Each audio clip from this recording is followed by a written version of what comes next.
Welcome to Transformers, the podcast about how business people and policymakers are creating a sustainable future. I'm your host, Kai Embren.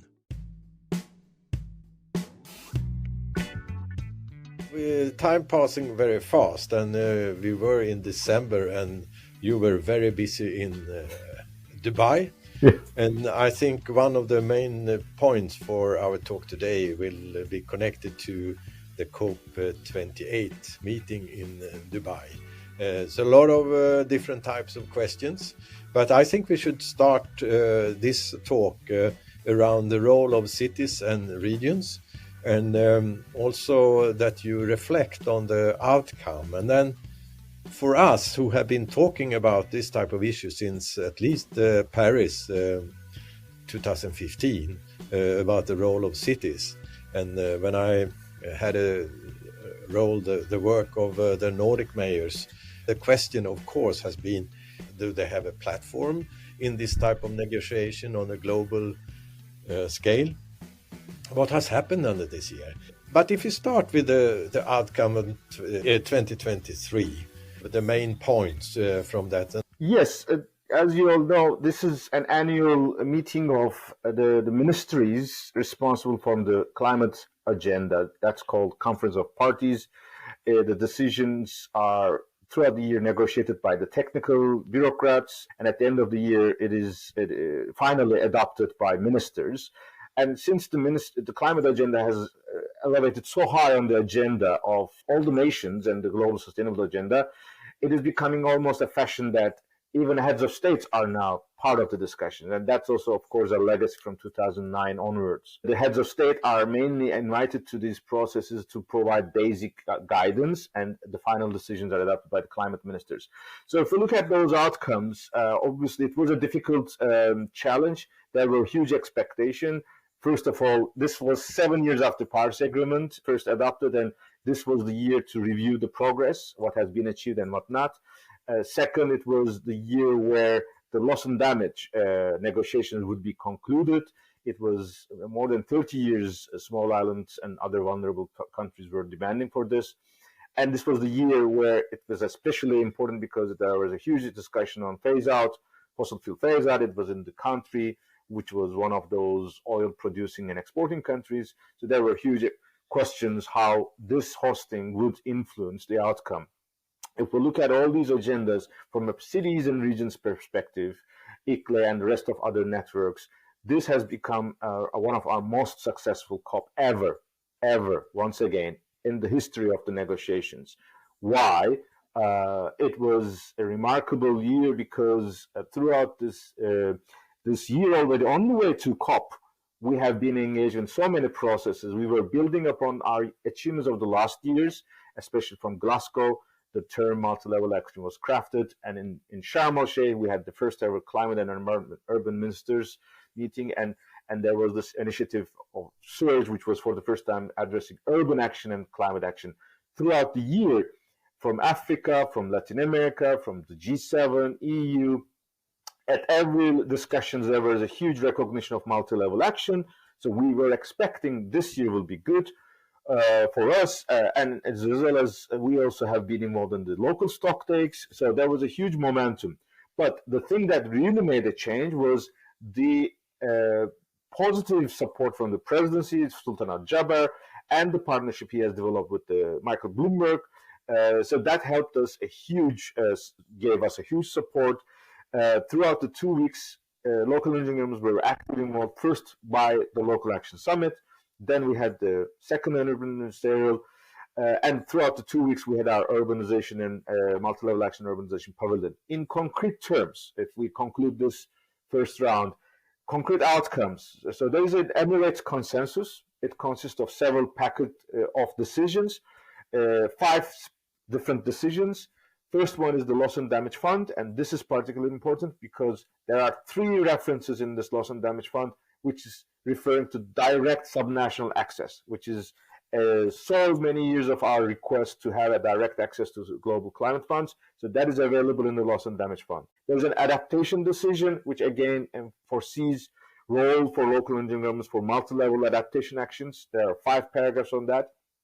And One important process, Brazilian presidency, Emirates presidency in 2024, 2023, and 2025, and in between, Azerbaijan, which will be the host of in this year's COP, they have agreed to launch a roadmap to 1.5 degree decision, and the announcement that came from the summit, which is a coalition of national governments for multi-level NDCs to be presented by 2025.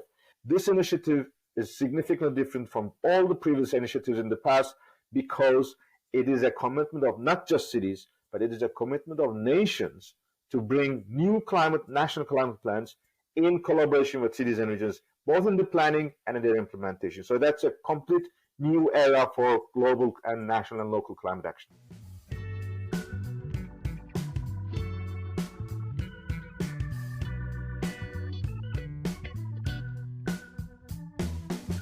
So how can cities follow up this type of advanced step that you took in Dubai?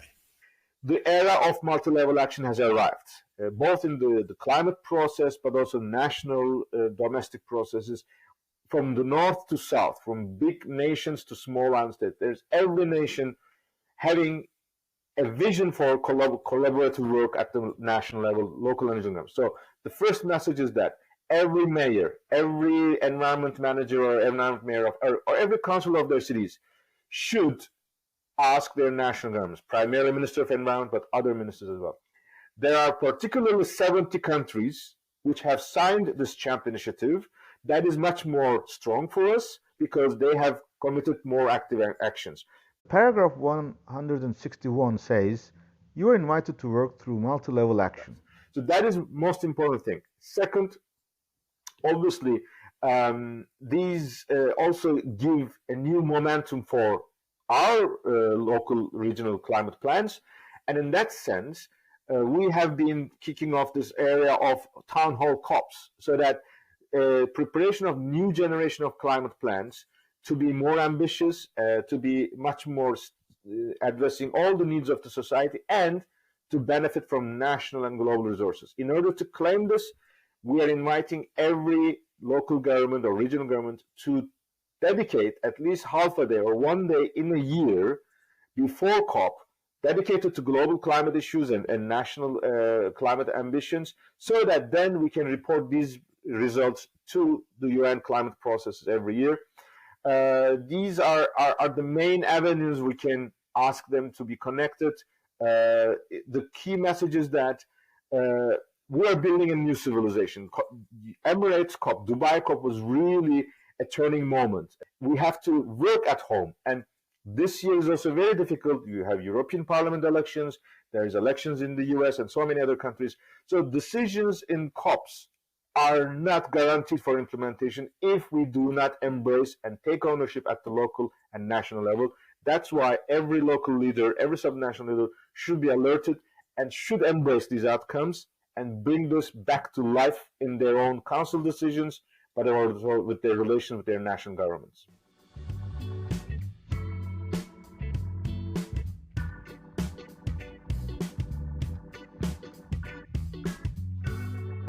So the local government will play a more important role to drive the change in the implementation of the policies and programs. Definitely. So let's remember, we can come back to this Paris Agreement. When Paris Agreement was adopted, the national plans that were presented for Paris Agreement, none of them were aware of the Paris Agreement visions like 1.5 degree or climate neutrality, and none of them were prepared with consultation with us. So that is different. Starting from Dubai, they have a mandate to ask us in the preparation of these national plans. So that is a different context compared to 7 years ago. Can you, maybe for the listener also, to understand the names that we're talking about here, you mentioned global stocktake and NDCs. Can you explain what that stands for and where it comes from? So Paris Agreement, when it was adopted in 2015, it was really a bottom-up spirit because in the Kyoto Protocol, there was a certain enforcement or compliance mechanism by the UN. Let's remember, Kyoto Protocol was only for developed countries. The Global South did not have any role or any responsibility for emission reductions. The Paris Agreement says that all of us will contribute both climate neutrality and compatible with 1.5 degree goals. But all of them will have different starting point, and therefore it is much more a recommendation for national governments that they have the responsibility to elevate every year their climate ambition. But it also had the risk that they may backtrack. And if we have seen this in the case of US, in the case of Brazil, those governments who came after their elections said that, no, I don't believe in the Paris Agreement goals, I make it much more weak. So there is the opportunity to be more flexible has two sides. It can be elevated easier, but it can be downscaled easier as well. So the logic of Stocktake was that this climate plans, which was more or less 5 years time frame, that every 5 years, by the end of the first period, there should be a lessons learned exercise, so that this can guide us for the preparation of the next plans. So as of today, all the climate plans depend on the commitments that were announced by 2014, 15, or 16. And obviously they are not enough. The climate goals are far away, around 3 degrees now. So they have to be more ambitious. In order to make this more ambitious, this discussion at the national and local level has to take place, and this has been taken in this sense. In the last 2 years, there was a global dialogue, we had local dialogues.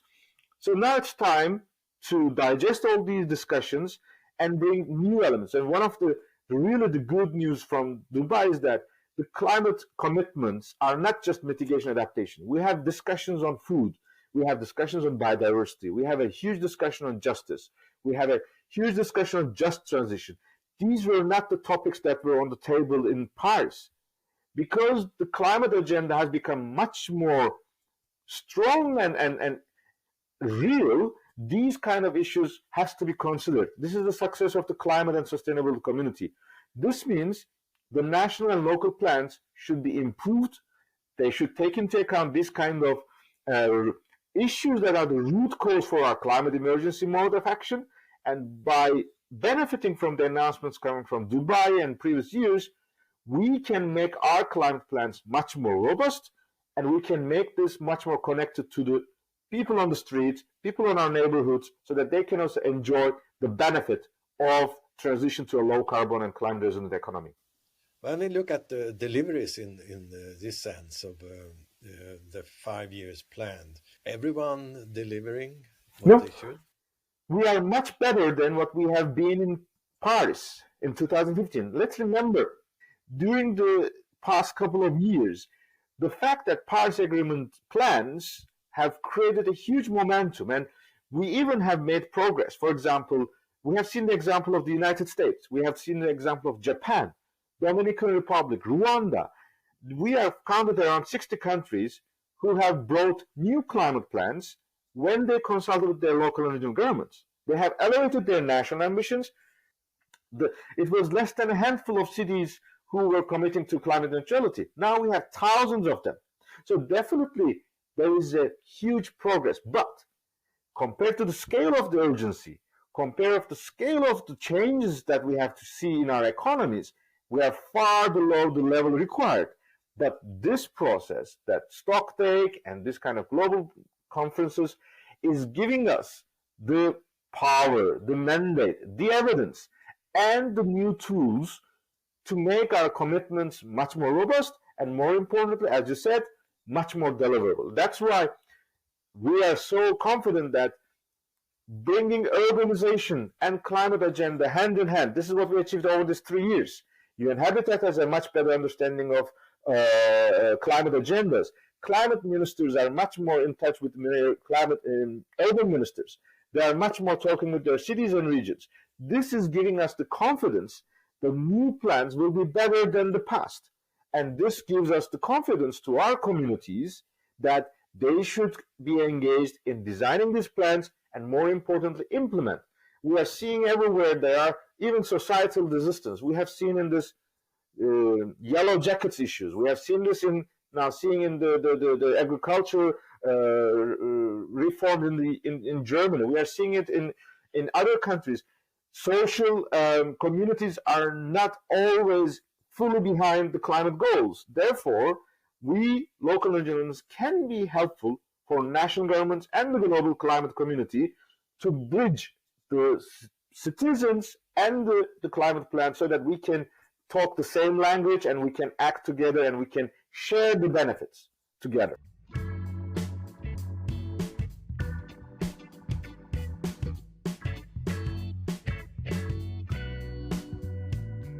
So when you reflect on your own organization like ICLEI, how will ICLEI act to meet the demands on deliveries from the local governments and regions?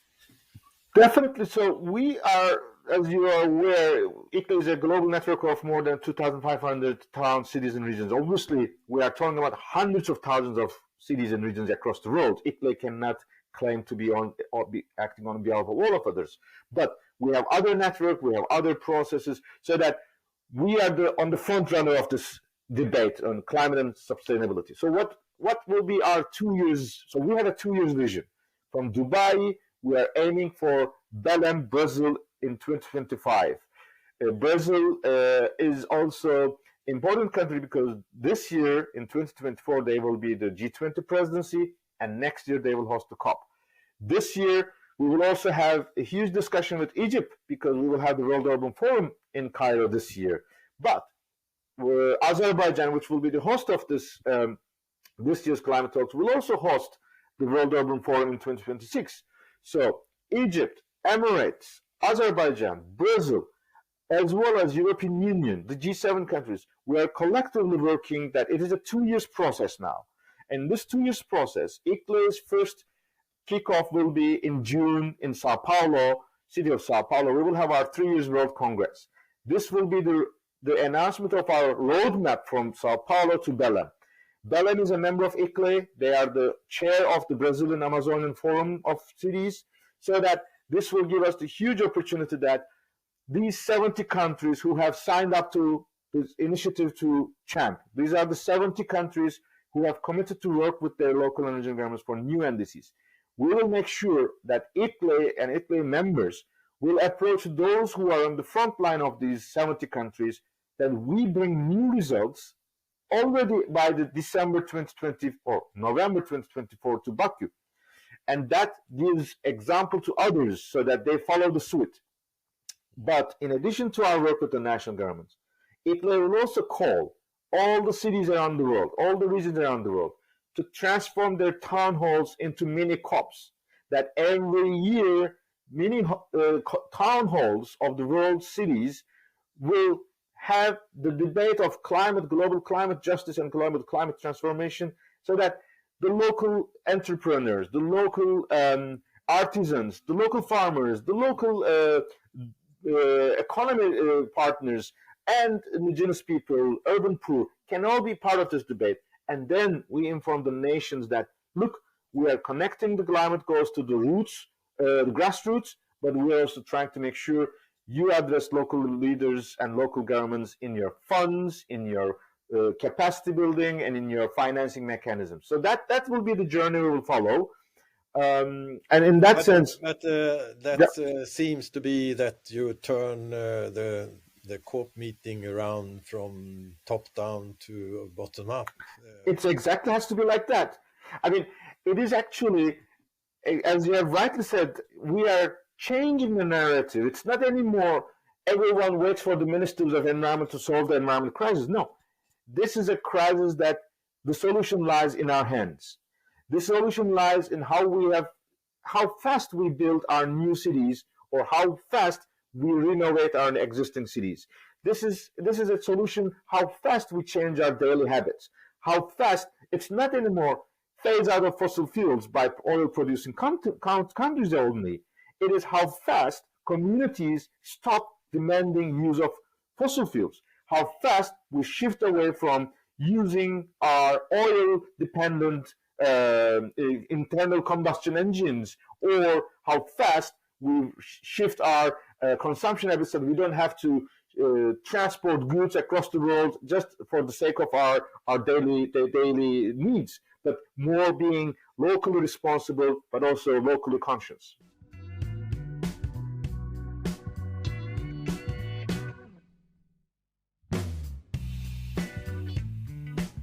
Do we have the leadership in place to deliver?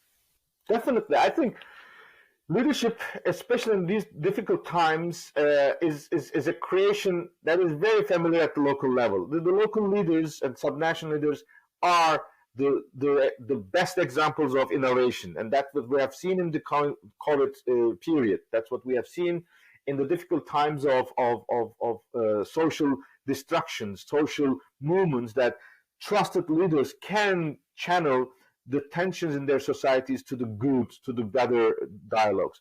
So at the local level, I think we have to be supporting those leaders who are committing to those climate actions. And we have to bring into those mayor's offices, governor offices, for those leaders who are ready to take such commitments. And the councillors, the communities, the directors of our urban fleets, the director of our urban energy providers, we have to address all of them to be aware of these new developments, to be aware of these new technologies, and to be aware of these new partnerships, so that they can bring solutions back to the citizens as quick as possible. And then we can inform the national leaders, and we can ask national leaders to bring this onto the table as well. Once again, these are the years ahead, with full of opportunities for political challenges. We are aware many of the elections are not driven by climate concerns, but other concerns. But we have to make benefit of every opportunity. Oh, great, Yunus. Thank you for your insight from Dubai, but also a reflection on what has happened earlier year. And now in the front seat of the deliveries is the cities, the regions, and to talk with the national government to deliver the national plans. So thank you, Yunus, and it was great to have you in Transformers today, and hope to keep this dialogue on, because I think the dialogue is necessary, and also to follow up by deliveries in the local level. Thank you, Kai. Thank you so much, Yunus.